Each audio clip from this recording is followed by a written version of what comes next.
Hi, this is Shambhavi. Welcome to my weekly podcast about spirituality, love, death, devotion, and waking up while living in a messy world. The Satsang with Shambhavi podcast is recorded live each week with students of our nonprofit community, Jayakula. For more information and to find out about attending a satsang, visit jayakula.org. Thanks for listening. Much love to you, wherever and however you are. Every situation that we're in presents us with opportunity to realize more, to stretch our capacity, and meet every moment as it is arising, every moment that's unique, as an opportunity to see where we're at and explore more of how we can be in the state of our practice, just regardless of anything that's happening.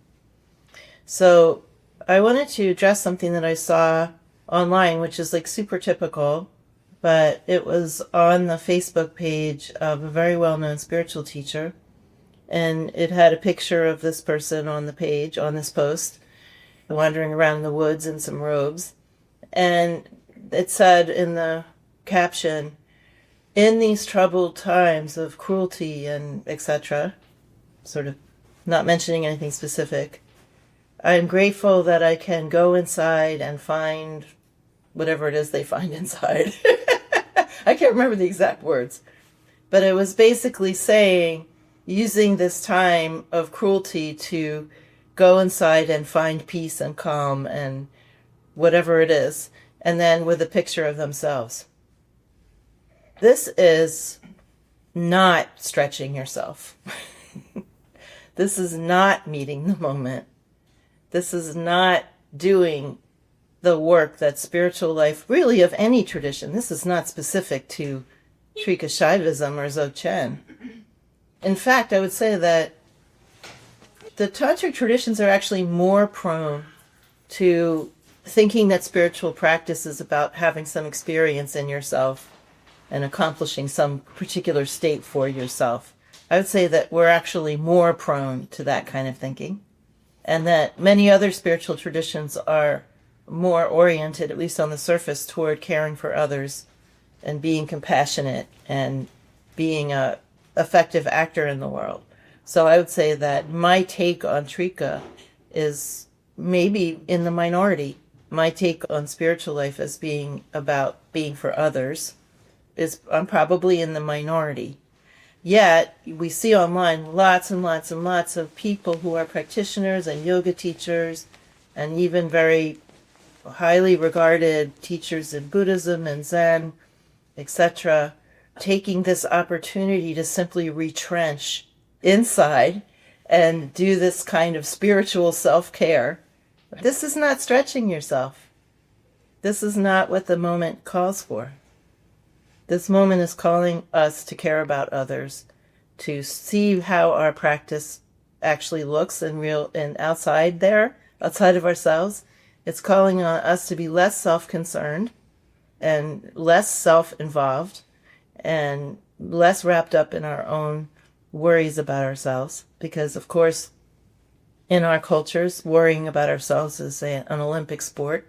So it doesn't mean that we should ignore our health or ignore ourselves, but I am saying that the moment is not calling for this kind of internalized self-care that lets us off the hook for actually reaching out and relating to everyone as family, relating to everyone as kula. That's the opportunity of this moment, or one of the many, many opportunities of this moment, is to get out of ourselves and really develop some muscle. Borrowing language now from Swami Ruchanandra, develop some spiritual muscle. There are many points in our practice where some effort is called for. And it's not just the effort of going inside and finding peace or finding the source, or however this is put in these very vague, self-serving ways that just basically give yourself an off-ramp from actually having to exercise your practice a little bit.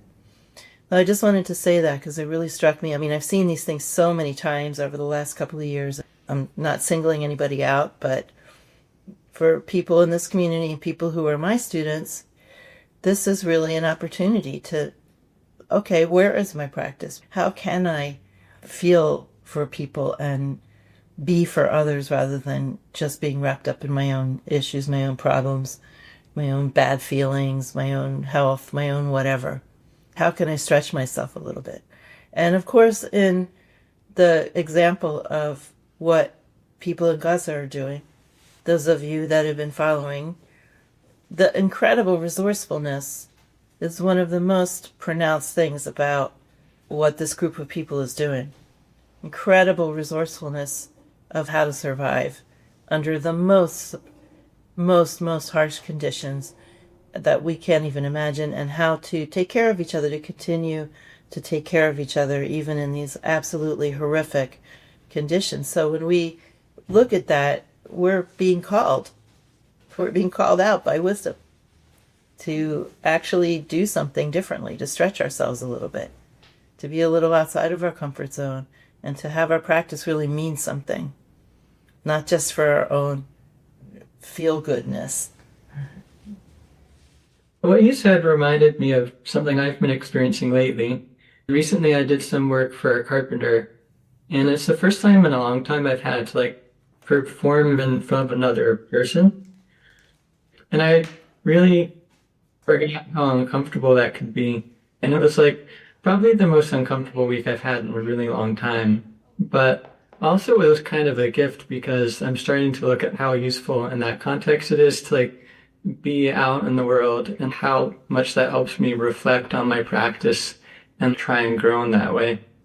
Yeah, So being out rather than in, provides us with more opportunities to have things activated and to see where we have capacity and where we have lack thereof.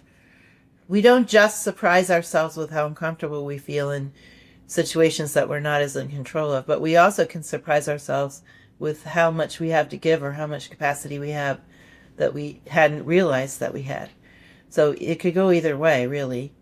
But that's a good point. Being in the world is a field of sadhana, and it helps us to be in community with other people, and it helps us to be at a job, and it helps us to be just out and about, and we get to see where we're really at when we're interacting with other people and in different situations.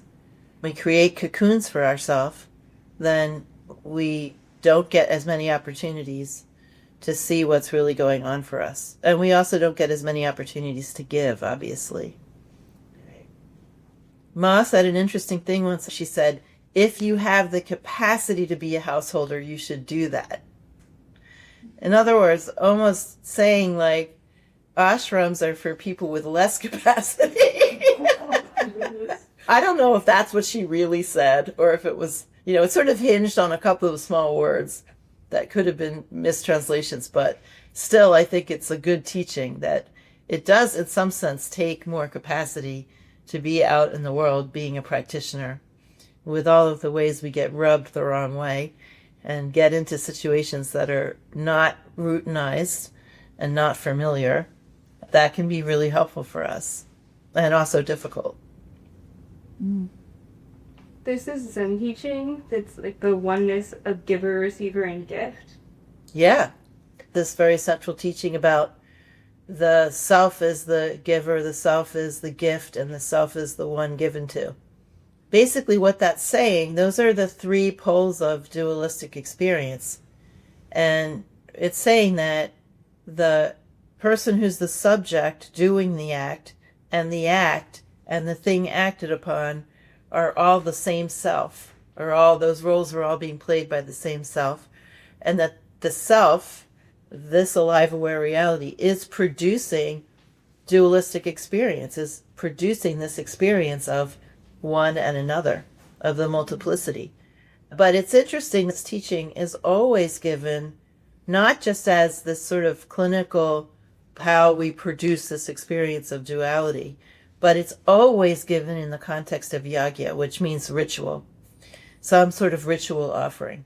The Bhagavad Gita is where this teaching is most famously given, where Lord Krishna is saying that the person making the offerings into the offering fire are the self, and the offerings are the self, and the fire is the self, the one being offered to. And then goes on to say that everything is yagya. Yagya means fire offering, a fire ceremony. He's saying everything is a fire ceremony. In dualistic life, everything is being offered from the self to the self and being subsumed by the self. My experience of the natural state is that it has this quality, this devotional quality, this quality of endless giving. And this teaching, the way that it's given, really encapsulates that. It's always about the offering of self to self in a ritual sense, in a devotional sense, so that we can have the understanding, at least intellectually at first, that there's something happening here, that everything that's happening is happening with a devotional quality. And eventually we'll discover that for ourselves directly through our own senses. Can you talk about how giving is part of devotion? Well, devotion is outwardly focused. How could it be any other way? And devotion is a word that includes a lot of other things, such as if we're being devoted to something, we're not just standing still, we're tending to that thing. So when we're being devotional, there's a sense of giving. Even if it's something quiet, it's expressive. Devotion is expressive, I think, is the crux of it.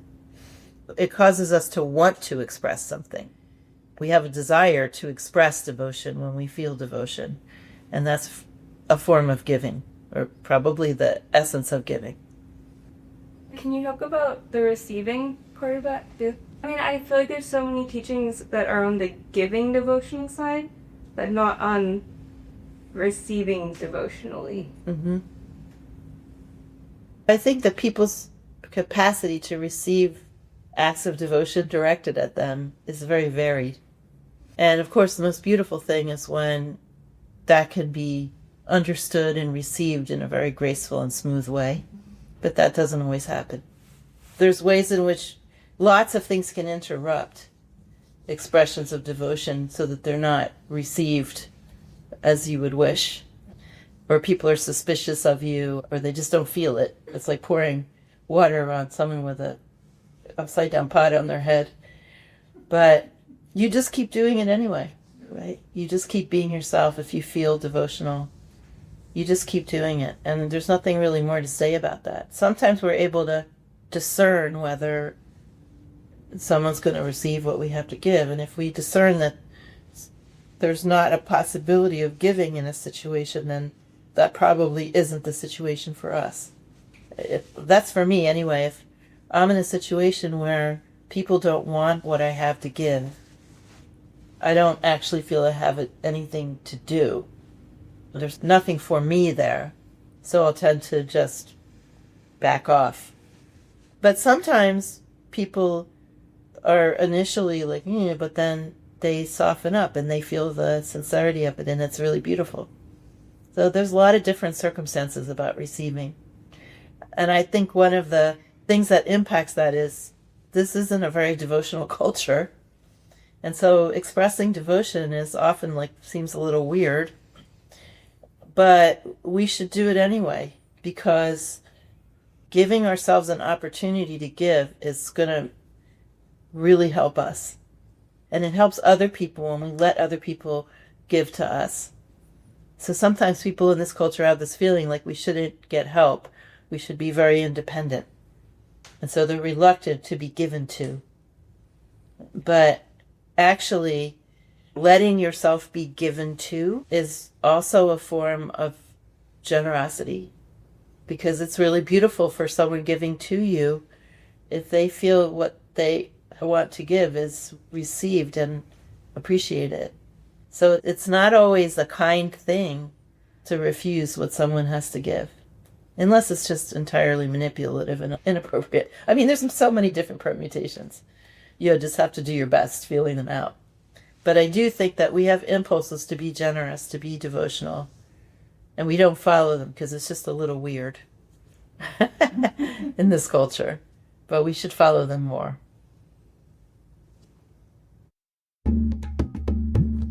Satsang with Shambhavi is produced by Jayakula. a nonprofit community offering opportunities to learn and practice in the direct realization traditions of Trika Shaivism and Dzogchen. If you enjoyed listening, please help us keep this podcast and many other teachings open to all by making a monthly or one-time donation. Visit jayakula.org to make a donation and explore more of our offerings.